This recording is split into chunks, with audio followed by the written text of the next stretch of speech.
Hello everyone, welcome to our channel. I hope आप सब लोग बहुत अच्छे होंगे। तो जो आज का हमारा टॉपिक है वो है बाईपोलर जंक्शन ट्रांजिस्टर। इसका जो फर्स्ट पार्ट था वो हमने कल के लेक्चर में पढ़ा, लेकिन अभी इसके बाद वाला जो पार्ट है वो हम आज देखेंगे। उससे पहले मैं आपको बता दूं कि जो मास्टर कैडर साइंस फिजिक्स की प्रिपरेशन है वो मैं करवा रही हूँ।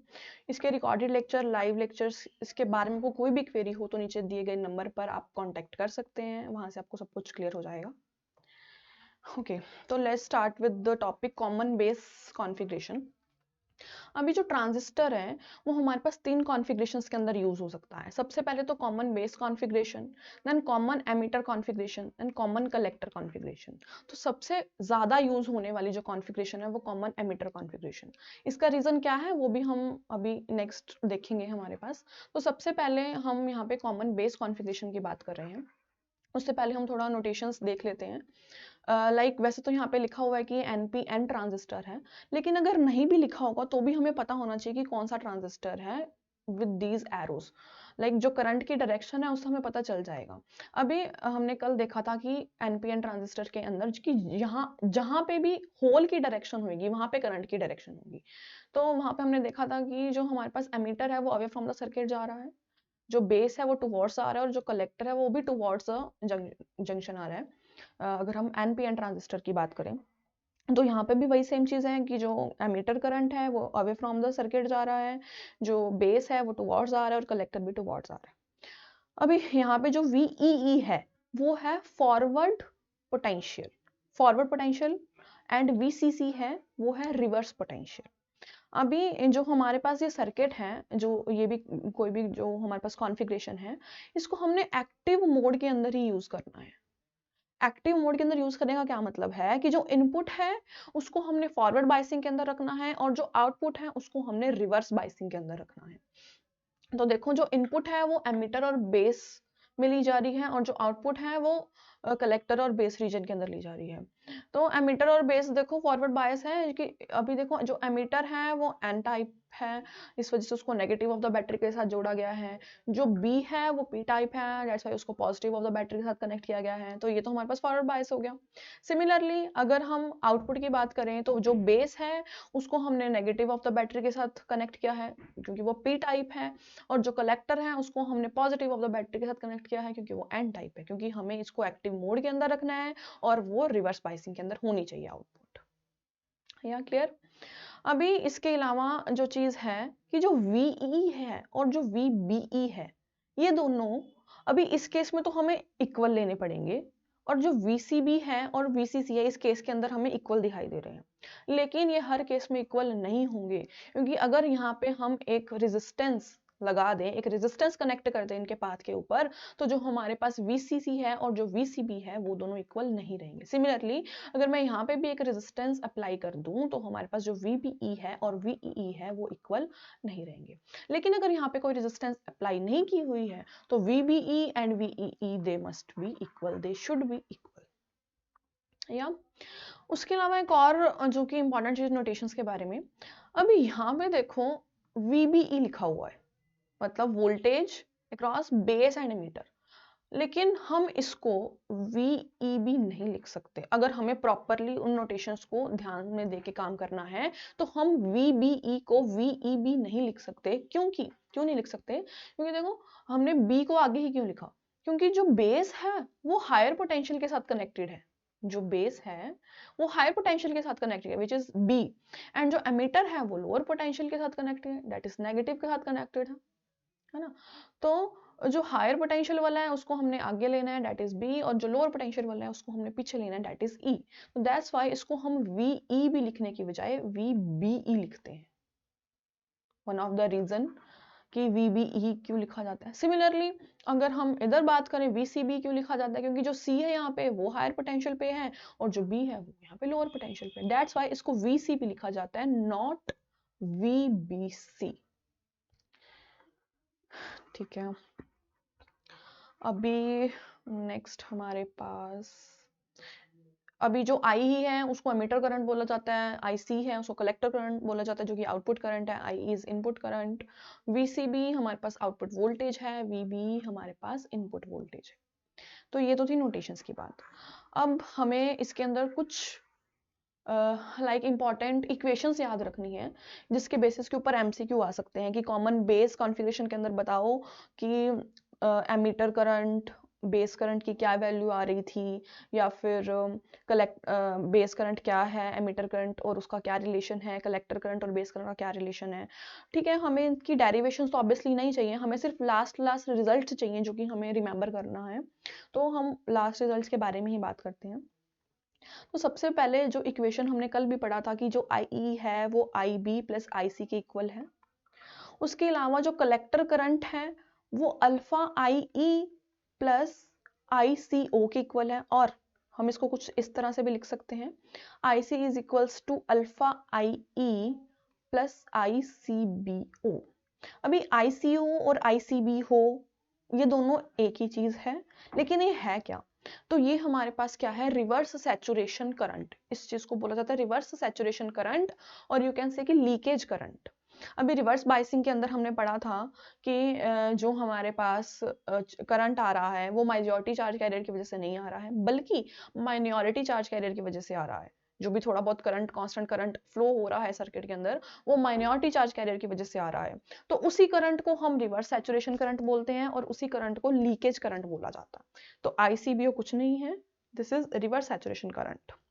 अभी हमें पता है कि रिवर्स सैचुरेशन करंट कितना ज़्यादा स्मॉल होता है अमाउंट में, तो हम इन कंपैरिजन टू आई ही इसको निग्लेक्ट कर सकते हैं। तो जो हमारी इक्वेशन है वो क्या बनेगी, I C is equals to alpha I E, and यहाँ से हम अल्फा की वैल्यू फाइंड आउट कर सकते हैं which is equals to I C divide by I ई।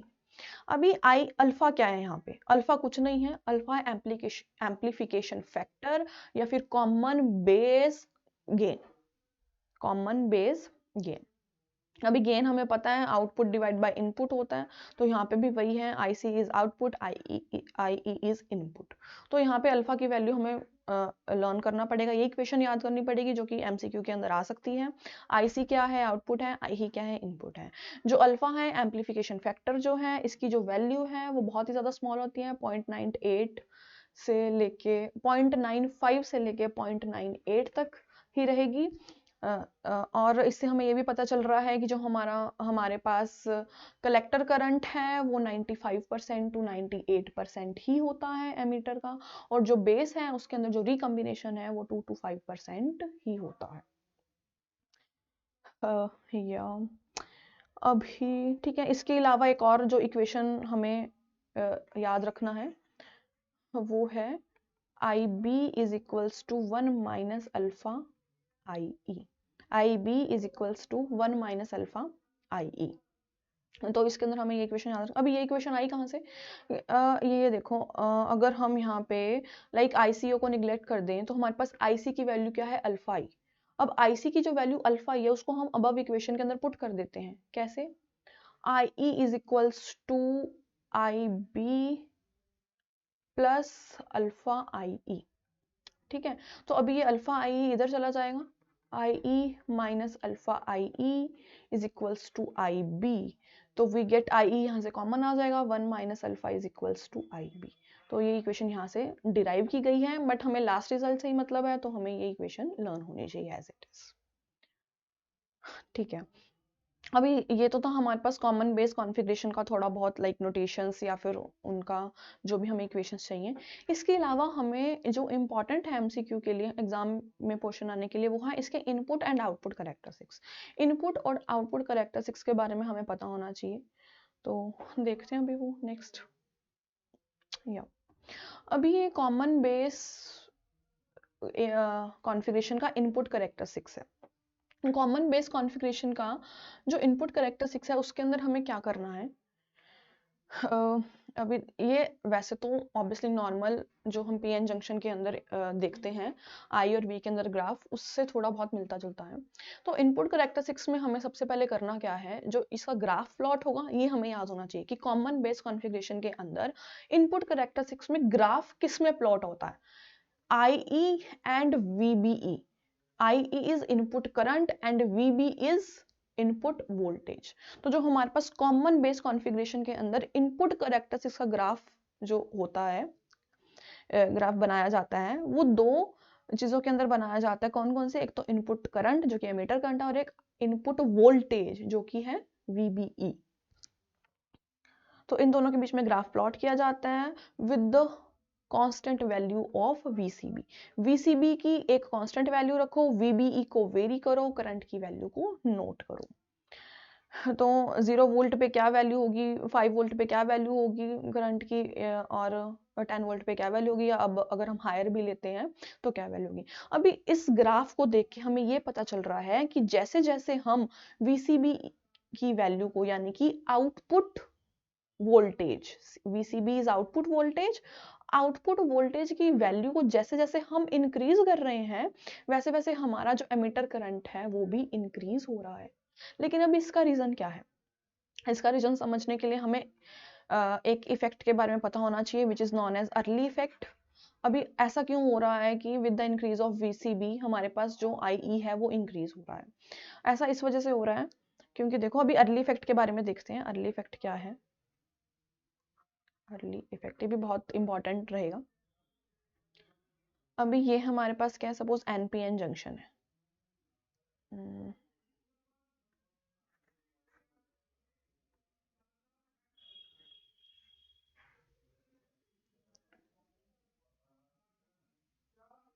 ये हमारे पास NPN जंक्शन है। अभी हमें पता है कि जो ये एमीटर है, ये बेस है एंड ये कलेक्टर है। एमीटर बेस जो है हमारे पास फॉरवर्ड बाइसिंग के अंदर होते हैं, और कलेक्टर बेस जो है वो हमारे पास रिवर्स बाइसिंग के अंदर होते हैं। ठीक है।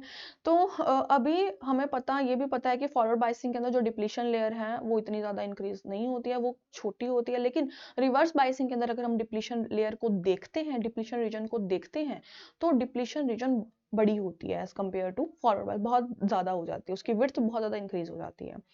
तो ये हमारे पास VCB है, एंड ये हमारे पास, ये तो खैर इनपुट वाली तो अभी हमें चाहिए भी नहीं। अगर हम सिर्फ VCB की बात करें, तो जैसे जैसे मैं VCB को इंक्रीज करती हूँ, वैसे वैसे डिप्लीशन लेयर क्या हो रही है? इंक्रीज हो रही है।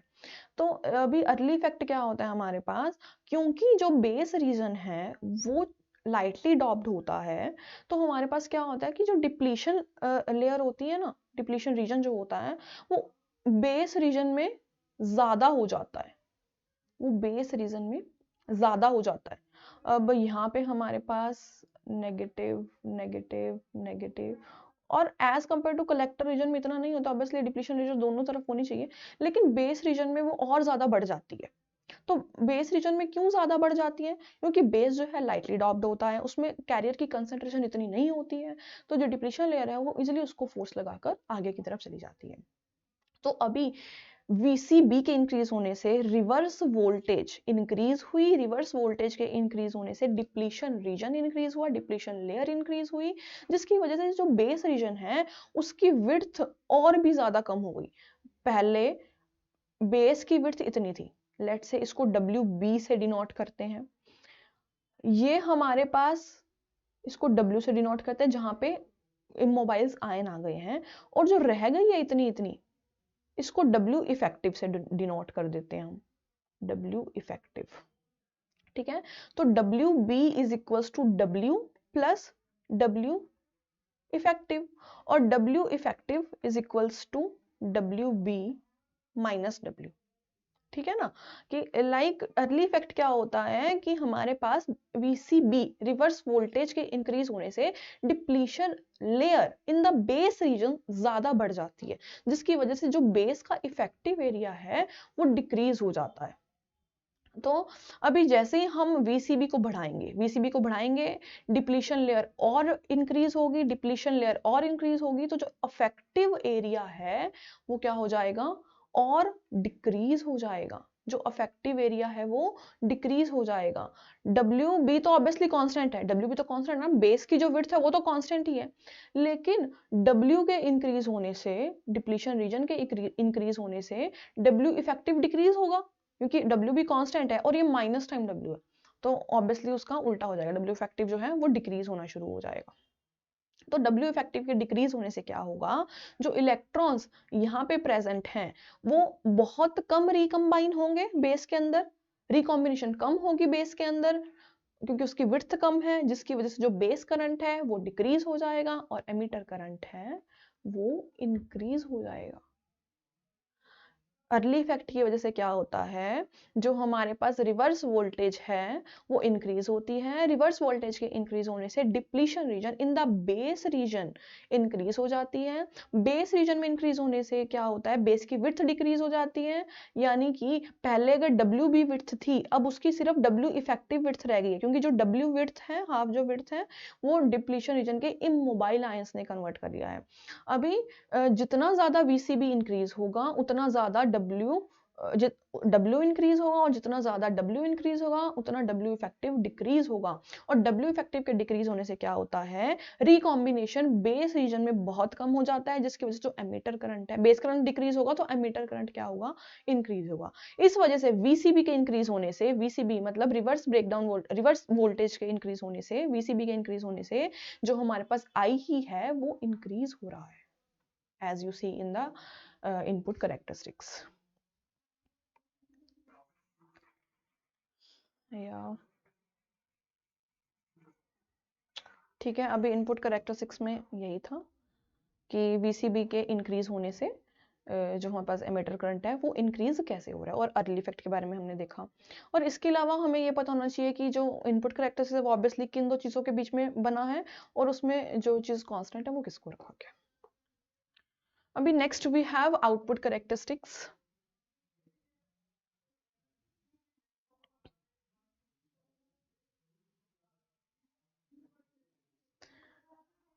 अभी कॉमन बेस में जो आउटपुट करेक्टरिस्टिक्स हैं उसके बारे में भी हमें पता होना चाहिए कि वो किन दो रीजन्स के बीच में प्लॉट है। एक तो आईसी यानी कि आउटपुट करंट, और आईसीबी मतलब यानी कि आउटपुट वोल्टेज, इन दोनों के बीच में प्लॉट है। और जो कांस्टेंट है वो है आईई। आईई को कांस्टेंट रखना है, और वीसीबी वगैरह को हमें जो है वो चेंज कर देना है। वीसीबी और आईसी के बीच में जो है ग्राफ प्लॉट करना है। अब ऐसा क्यों हो रहा है कि हमारे पास ऐसा ग्राफ कैसे आया, सबसे पहले तो ये हमने चेक करना है। अभी जैसा कि हमें पता है कि जो हमारे पास आईसी है वो किसके इक्वल है, alpha I E plus ICBO। Alpha I plus ICBO is reverse saturation current. अभी इसको हम in comparison with IE neglect कर सकते हैं, तो what we get is IC is equals to alpha IE। और हमें पता है कि अल्फा की वैल्यू भी बहुत ज़्यादा स्मॉल है, विच इज इक्वल्स टू 0.98 या फिर 0.95 0.96, तो जो कि 1 के कम इक्वल हो गया। तो इसको अगर हम 1 कंसिडर करते हैं तो IC is similar to IE हो जाएगा। ठीक है, मतलब आईसी की जो वैल्यू होएगी वही आईई की वैल्यू होएगी। तो आईई को जैसे भी हम वेरी करेंगे वैसे वैसे आईसी की हमारे पास वैल्यू आती जाएगी। तो अगर मैंने आईई को यहाँ पे 0 एम्पियर लिखा है तो भी मेरे पास आईसी की कुछ ना कुछ वैल्यू आ रही है, चाहे वो बहुत ही स्मॉल वैल्यू है, यानी कि 0.9 होगी, 0.8 होगी, 0.5 होगी, या बहुत ही स्मॉल वैल्यू है, लेकिन फिर भी कुछ ना कुछ करंट की वैल्यू जो है वो आ रही है।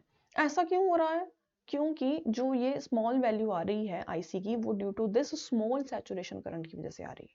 जो भी ये स्मॉल वैल्यू आ रही है आईसी की with the IE is equals to 0 की वजह से, फिर भी आईसी की कुछ ना कुछ स्मॉल वैल्यू आ रही है, वो किस वजह से आ रही है, जैसे रिवर्स सैचुरेशन करंट की वजह से आ रही है, बस, और किसी की वजह से नहीं आ रही है। तो इसका लाइक अगर मैं नेक्स्ट आईई को 1 एम्पियर पुट करती हूँ तो मेरे पास जो आईई है, आईसी है, वो भी क्या है, 1 एम्पियर हो जाएगा, यहाँ पे आ जाएगा, तो इसको पीछे हम ले जाएंगे। देन अगर मैं आईई को 2 एम्पियर पुट करती हूँ तो हमारे पास जो आईसी है वो भी 2 एम्पियर हो जाएगा, क्यों यहाँ पे। अभी जो एक और चीज, जो आईसी है वो वीसीबी के ऊपर डिपेंड नहीं कर रहा है, देखो इसकी इक्वेशन के अंदर वीसीबी नहीं है कहीं पे भी, आउटपुट वोल्टेज कहीं पे भी नहीं है, तो जो हमारे पास आईसी है वो वीसी के ऊपर डिपेंड नहीं कर रहा है, तो दैट्स वाई हम इसका रिलेशन जो है वो सीधा आईई के साथ ही कनेक्ट करके निकाल रहे हैं। सिमिलरली अगर आईसी 3 है तो हमारे पास जो आईई 3 है तो आईसी भी 3 हो जाएगा, देन फिर पीछे से इसको ऐसे मैच करते जाएंगे। तो इसको मैच करने का क्या रीजन है,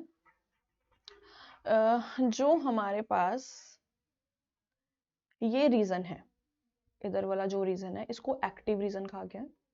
एक्टिव रीजन, जो ये नीचे वाला रीजन है जो कि I is equal to 0 ampere से नीचे नीचे वाला है, उसको कट ऑफ रीजन कहा गया है। और जो इधर वाला रीजन है उसको सैचुरेशन रीजन कहा गया है। Saturation region. इनको ये क्यों कहा गया है इसके बारे में भी पता होना चाहिए। जो एक्टिव रीजन है उसकी क्या कंडीशन है कि जो इनपुट है उसको फॉरवर्ड बायसिंग के अंदर रखना है, जो आउटपुट है उसको रिवर्स बायसिंग के अंदर रखना है। और जो ये हमारे पास कट ऑफ वोल्टेज है, इसके अंदर हमारे पास कट ऑफ नाम से ही क्लियर हो रहा है कि जो सर्किट है वो वर्किंग कंडीशन के अंदर नहीं है। तो इसके अंदर क्या है, इनपुट और आउटपुट दोनों को हमने रिवर्स बायसिंग के अंदर रखा है। तो टेक्निकली जो हमारा एपरेटस है, जो हम सर्किट यूज कर रहे हैं, उसको ऑफ कंसिडर किया गया कट ऑफ वोल्टेज के अंदर। और सैचुरेशन रीजन के अंदर हमारे पास क्या है, टेक्निकली जो सैचुरेशन रीजन है उसके अंदर जो हमारी कॉन्फ़िगरेशन है, उसके अंदर जो हमारी डायोड्स हैं उनको ऑन कंडीशन के अंदर रखा गया है। मतलब दोनों को ही फॉरवर्ड बायस किया गया, यानी कि इनपुट वाली को भी फॉरवर्ड बायस करना है और आउटपुट वाली को भी फॉरवर्ड बायस करना है। और एक्टिव रीजन में तो हमें पता है कि इनपुट को हमें फॉरवर्ड करना है और आउटपुट जो है उसको हमने रिवर्स बायसिंग के अंदर रखना है। तो ये भी हमें पता होना चाहिए एक्टिव रीजन की क्या कंडीशन है, सैचुरेशन रीजन की क्या कंडीशन है और कट ऑफ रीजन की क्या कंडीशन है।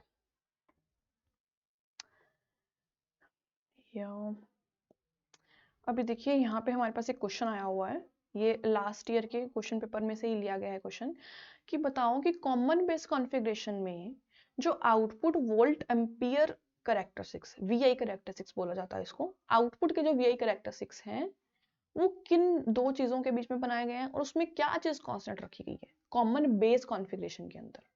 तो नीचे ये ऑप्शंस दिए गए हैं कि वीसीबी और इसके वीसीबी आईसी के वर्सेस बनाया गया है, वीसीबी वर्सेस आईबी बनाया गया है, आईई को कांस्टेंट रखा गया है।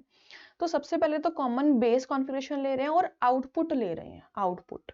तो हमारे पास पहले यहाँ पे चेक करो कि आउटपुट किसके अंदर है। आउटपुट इन दोनों के अंदर है, वीसीबी एंड इसके अंदर। तो दोनों के अंदर हमारे पास क्या है, आउटपुट है। तो अभी हम देख लेते हैं कि जो हमारे पास कॉमन बेस आउटपुट कॉन्फ़िगरेशन है वो VCB and IC, VCB and IC के अंदर है। तो हमारा जो ऑप्शन नंबर 1 है वो ही करेक्ट रहेगा, क्योंकि ये तो ऑब्वियसली ना वीसीई और वीसी तो है ही नहीं, कॉमन बेस के अंदर ले रहे हैं तो ये तो है ही नहीं। हमारे पास आउटपुट कैरेक्टरिस्टिक्स हमें देखनी है। तो आउटपुट कैरेक्टरिस्टिक्स के अंदर ये दोनों चीजें आउटपुट के अंदर है, वीसीबी और वीसीबी। और आउटपुट करंट, और उसके अंदर आउटपुट होती है, तो आउटपुट करंट हमारे पास आईसी है, आईबी हमारे पास आउटपुट करंट नहीं है। दैट्स वाई हमारा जो ऑप्शन 1 है वो करेक्ट हो जाएगा। और इसके अंदर आईई ये भी चेक करना है कि कांस्टेंट किसकी वैल्यू को रखा गया, तो कांस्टेंट हमने आईई की वैल्यू को रखा, अभी हमने पढ़ा। तो ये हमें सभी ग्राफ्स के अंदर लर्न होना चाहिए, आउटपुट इनपुट जो भी हमने कैरेक्टरिस्टिक्स पढ़े हैं उन सभी के अंदर ये लर्न, मतलब रिमेंबर हमें रखना है। अभी नेक्स्ट टॉपिक को स्टार्ट करने से पहले मैं बता दूं कि हमारे यहाँ इन सभी सब्जेक्ट्स की कोचिंग अवेलेबल है, मास्टर कैडर के physics, chemistry, English, Hindi, SS and Punjabi. तो इसके रिलेटेड अगर आपको कोई भी क्वेरी हो तो आप नीचे दिए गए नंबर पर कांटेक्ट कर सकते हैं और सर आपको सब कुछ क्लियर कर देंगे।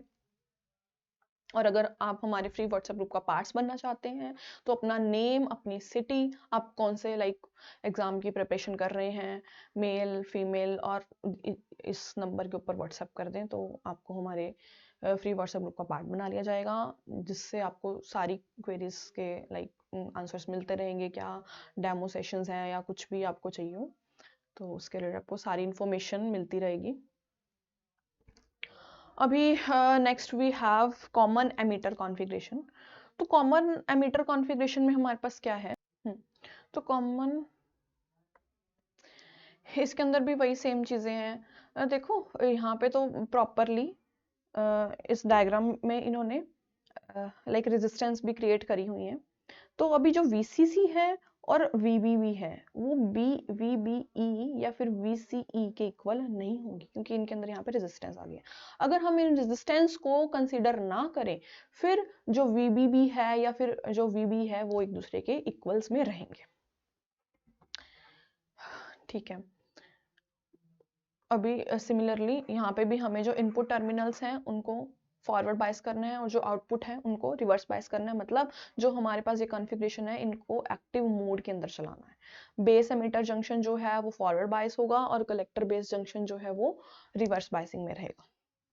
इसके अंदर भी वही सेम चीज़ें हैं।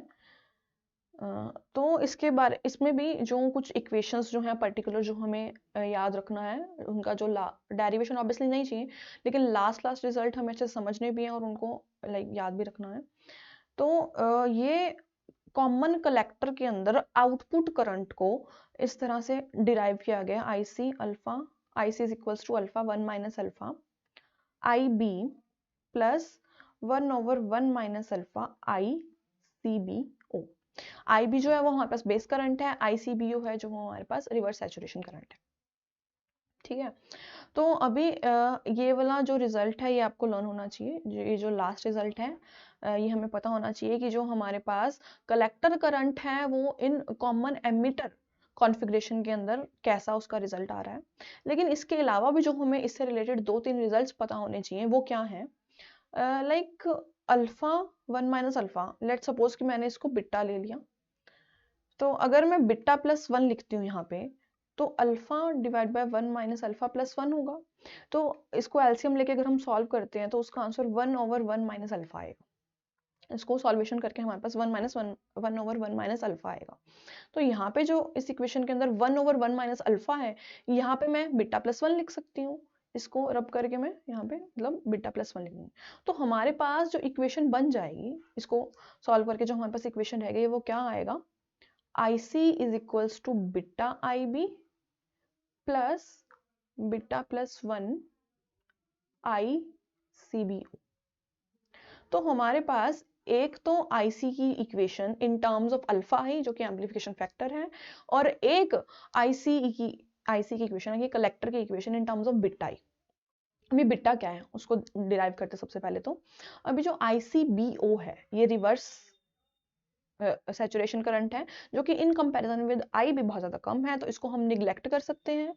तो what we get is IC is equals to beta IB। यहां से बिट्टा की वैल्यू हमारे पास आ जाएगी IC divide by IB।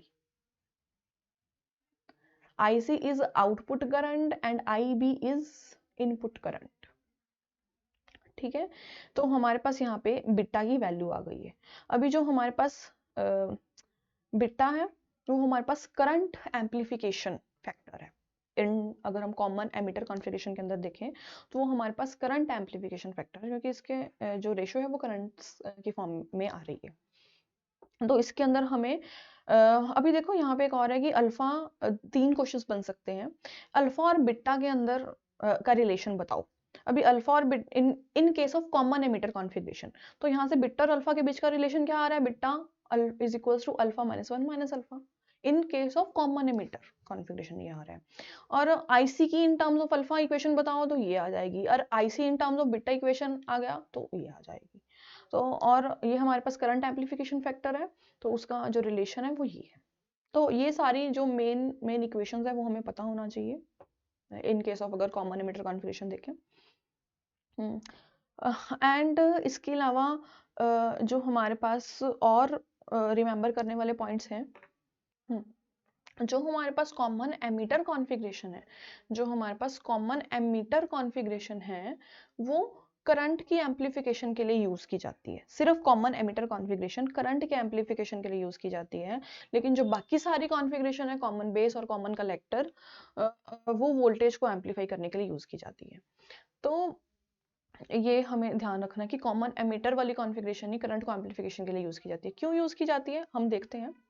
Like जो हमारे पास करंट एम्प्लीफिकेशन फैक्टर है इन केस ऑफ कॉमन एमिटर, वो बहुत अच्छा आता है, बहुत ज़्यादा आता है, बहुत ज़्यादा वाले सिग्नल को बहुत अच्छे से एम्प्लीफाई कर देता है। कैसे, अगर मैं यहाँ पे अल्फा की वैल्यू लाइक 0.98 लूँ, अल्फा की वैल्यू अगर मैं 0.98 लेती हूँ तो मेरे पास बिट्टा की वैल्यू कुछ इस तरह से आएगी, 0.98 डिवाइड बाई 1 माइनस 0.98।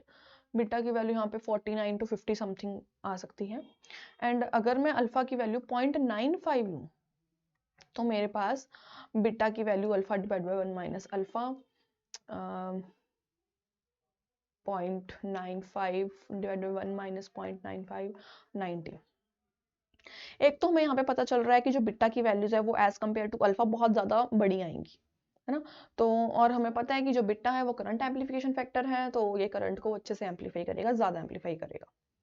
और एक इनको सॉल्वेशन करके हमें क्या पता चल रहा है कि with the slightly varying in alpha, कि अल्फा की अगर हम थोड़ी सी भी वैल्यू को वेरी करते हैं तो बीटा के अंदर ड्रास्टिक चेंजेस आते हैं। देखो 9.5 पे 19 है और 9.8 पे सीधा 49 जा रहा है। तो जो बीटा है वो बहुत ही सेंसिटिव है, यानी करंट एम्पलीफिकेशन जो है वो सेंसिटिव इसके अंदर आ रही है।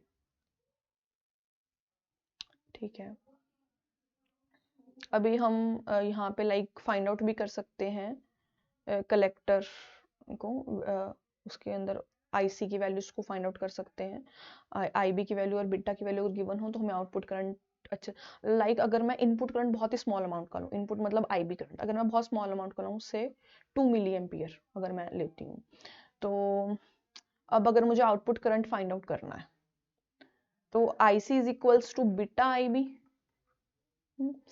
तो आईसी यहाँ पे अगर बीटा की वैल्यू से मैंने ऑब्वियसली जो बीटा है ना उसकी वैल्यू जो है हमारे पास वो 50 to 400 तक वेरी कर रही होती है। मतलब अल्फा की वैल्यू तो 1 से भी स्मॉल है, लेकिन जो बीटा है उसकी वैल्यू बहुत ज़्यादा वेरी कर रही होती है। तो अगर मैं बीटा को 100 ले लूँ, हाँ, तो जो हमारे पास IB है वो 2 है, तो यहाँ से हमारे पास आउटपुट करंट है वो 200 आएगा। यानी कि इनपुट करंट अगर हम 2 मिली एम्पियर्स का दे रहे हैं तो हमारे पास जो आउटपुट करंट है वो बहुत ज़्यादा एम्पलीफाई होकर हमें मिल रहा है।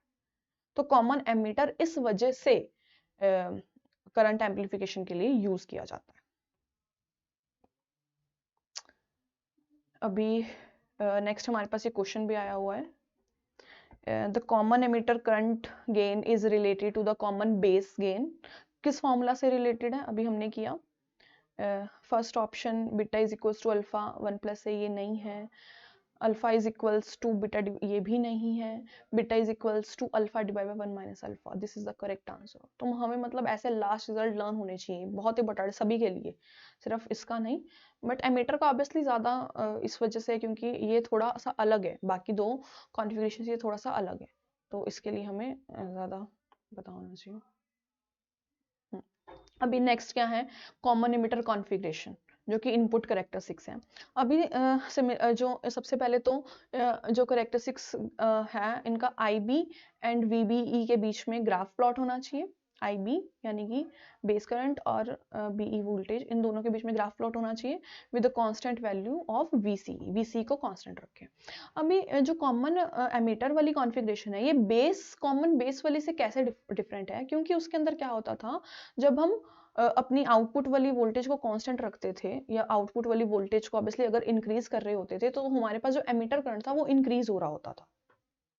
लेकिन यहाँ पे थोड़ा उल्टा है कि जब हम आउटपुट को डिक्रीज करेंगे, आउटपुट वोल्टेज को डिक्रीज करेंगे तो हमारे पास जो IB है वो इंक्रीज होगा, तो हमारे पास करंट जो है वो इंक्रीज होगा।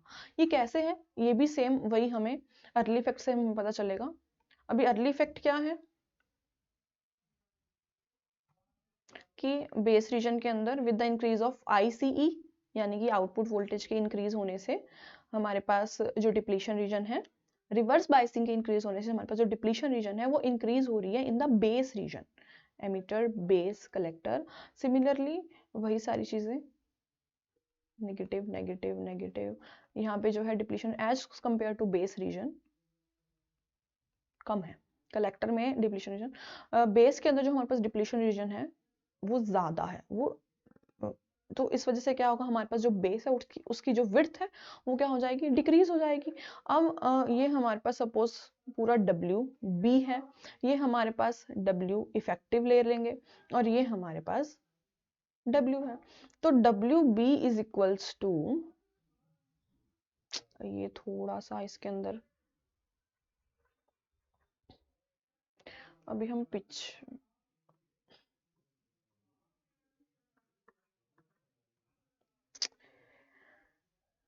ये हमारे पास बेस है, ये हमारे पास एमिटर है and this is our collector.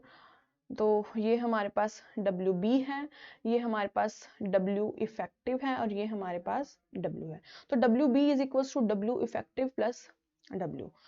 तो यहाँ से W इफेक्टिव हम फाइंड आउट कर लेंगे, W effective is equal to WB minus W। तो क्या होगा कि WB तो कांस्टेंट है ऑब्वियसली, तो W इफेक्टिव विड्थ के इंक्रीज होने से डब्ल्यू इफेक्टिव क्या होगा, डिक्रीज होगा। तो जैसे मतलब ये वाला एरिया जो है और डिक्रीज हो जाएगा, डिप्लीशन रीजन के इंक्रीज होने से, डिप्लीशन लेयर के इंक्रीज होने से ये वाला जो इफेक्टिव एरिया है वो और डिक्रीज हो जाएगा, जिसकी वजह से क्या होगा, जो इलेक्ट्रॉन है वो इस रीजन के अंदर और कम रिकम्बाइन कर पाएंगे। और अगर एमीटर इसके अंदर और कम रिकम्बाइन करेंगे तो ऑब्वियसली जो बेस करंट है वो तो डिक्रीज होगा ना। अगर एमीटर करंट इंक्रीज हो रहा है तो बेस करंट क्या होगा, डिक्रीज होगा, क्योंकि बेस में उतने ज्यादा रिकॉम्बिनेशंस नहीं हो पाएंगे, जिसकी वजह से जो बेस करंट है वो डिक्रीज होगा।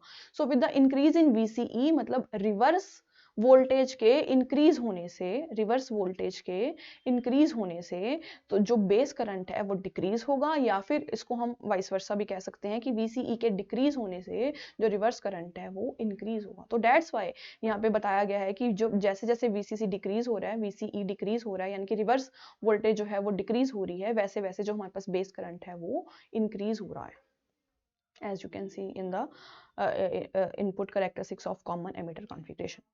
तो इस केस में भी हमें पता होना चाहिए कि दोनों कैसे, कॉमन एमिटर में क्या चीज़ थी या फिर कॉमन बेस में क्या है, कि VC के इंक्रीज होने से जो IB है वो इंक्रीज हो रहा है, डिक्रीज हो रहा है, ये सब इनके बारे में हमें नॉलेज होनी चाहिए। अभी नेक्स्ट हमारे पास कॉमन एमिटर आउटपुट कॉन्फ़िगरेशन है। अभी आउटपुट कॉन्फ़िगरेशन के अंदर हमारे पास क्या है, इसका भी हमें पता होना चाहिए कि इनका जो ग्राफ प्लॉट किया गया है वो IC एंड VCE के अंदर किया गया है। IC हमारे पास क्या है, आउटपुट करंट, VCE हमारे पास क्या है, आउटपुट वोल्टेज, क्योंकि ऑब्वियसली आउटपुट कैरेक्टरिस्टिक्स हैं तो आउटपुट करंट और वोल्टेज के अंदर, और इसके अंदर बेस करंट को हमने कांस्टेंट रखा गया है, बेस करंट को कांस्टेंट रखा है। ये भी वही सिमिलरली वही इक्वेशंस से किया गया है जो कि हमने बेस के अंदर पढ़ा था, कि जो ये स्मॉल अमाउंट का करंट आया है ये किस वजह से आया है, this is only due to the जो कि reverse saturation current, small amount का रिवर्स सैचुरेशन करंट, ये सिर्फ उसकी वजह से आया है। सिमिलरली IB 10 एम्पियर ऐसे इनके इंक्रीज होने से जो हमारे पास IC है वो भी इंक्रीज होता जाएगा। इसके अंदर वही सेम चीज़ है, ये हमारे पास क्या है, ये हमारे पास सैचुरेशन रीजन है, ये हमारे पास एक्टिव रीजन है, ये हमारे पास कट ऑफ रीजन है। एक्टिव रीजन के अंदर हमारे पास क्या होता है, इनपुट वाली हमारे पास फॉरवर्ड बायस होती है, आउटपुट रिवर्स बायस होती है। कट ऑफ रीजन के अंदर ऑफ होता है हमारा अप्लायंस, मतलब दोनों जो डायोड्स हैं वो रिवर्स बायसिंग के अंदर वर्क कर रही होती हैं, और सैचुरेशन के अंदर टेक्निकली जो हमारा रीजन होता है वो ऑन होता है। तो मतलब दोनों जो डायोड्स हैं, इनपुट और आउटपुट दोनों जो हैं वो फॉरवर्ड के अंदर वर्क कर रही होती है। या अभी इससे जो हमारा टॉपिक है वो कंप्लीट हो चुका है, लाइक कॉमन बेस और कॉमन एमिटर वाला। एक टॉपिक और इसके अंदर जो है वो कॉमन कलेक्टर वाला जो हमारा पेंडिंग है वो हम नेक्स्ट लेक्चर के अंदर देखेंगे। तब तक के लिए इसकी इक्वेशंस को अच्छे से रिमाइंड करना है। अभी इसके एक और जो क्वेश्चन है, लाइक ये शायद इसके बेसिस के ऊपर ज़्यादा नहीं है, लेकिन ये हमें पता होना चाहिए, क्वेश्चन आया हुआ है इसी टॉपिक में से, कि जो डिफ्यूजन बैरियर है सिलिकॉन डायोड के अंदर कितना उसकी वैल्यू है। डिफ्यूजन बैरियर मतलब लाइक ये हमारे पास PN जंक्शन है, PN जंक्शन, इसके अंदर ये डिप्लीशन लेयर है, इसको पोटेंशियल बैरियर कहा जाता है या फिर डिफ्यूजन बैरियर, यानी कि जहाँ पे जो आयंस है वो डिफ्यूज होते हैं। तो कितनी वैल्यू दें हम चार्ज कैरियर्स को, कितनी वैल्यू दें ताकि वो इस डिफ्यूजन बैरियर को क्रॉस कर सके, यहाँ पे सॉरी होल्स होगा, यहाँ पे इलेक्ट्रॉन्स है, ताकि वो इस डिफ्यूजन बैरियर को क्रॉस कर सके। तो सिलिकॉन डायोड के केस में जो पोटेंशियल बैरियर है, जो इलेक्ट्रॉन्स हैं वो उसकी जो पोटेंशियल बैरियर की वैल्यू है वो 0.7 इलेक्ट्रॉन वोल्ट है, ताकि हम चार्ज कैरियर्स को 0.7 इलेक्ट्रॉन वोल्ट दे तभी वो इस डिप्लीशन लेयर को, तभी वो इस पोटेंशियल बैरियर को क्रॉस करके कंडक्टिविटी के अंदर पार्टिसिपेट कर सकते हैं। तो सिलिकॉन के केस में ये 0.7 इलेक्ट्रॉन वोल्ट है, तो इसका जो करेक्ट आंसर है वो B है। हाँ, अभी अगर आपको हमारा टॉपिक यहीं पे ख़त्म होता है। अगर आपको इसके अलावा कोई कोर्सेज चाहिए, लाइव रिकॉर्डेड लेक्चर्स चाहिए, तो आप हमारे नीचे दिए गए नंबर पर कांटेक्ट कर सकते हैं, व्हाट्सएप पे मैसेज कर सकते हैं, आपकी कोई भी क्वेरी है आप पूछ सकते हैं सर से। अगर आपको और एडिशनल इन्फॉर्मेशन चाहिए तो आप हमारे टेलीग्राम ग्रुप को ज्वाइन कर सकते हैं, इंस्टाग्राम पे हमें फॉलो कर सकते हैं, और फेसबुक के पेज को भी फॉलो कर सकते हैं। यहाँ पे हमारा जो भी काम है वो रिसेंटली अपडेट होता रहता है, जिससे आपको सारी इन्फॉर्मेशन मिल जाएंगी। और जो भी हमारे चैनल पर नए हैं इसको सब्सक्राइब कर दें, बेल आइकन को प्रेस कर दें। या थैंक यू।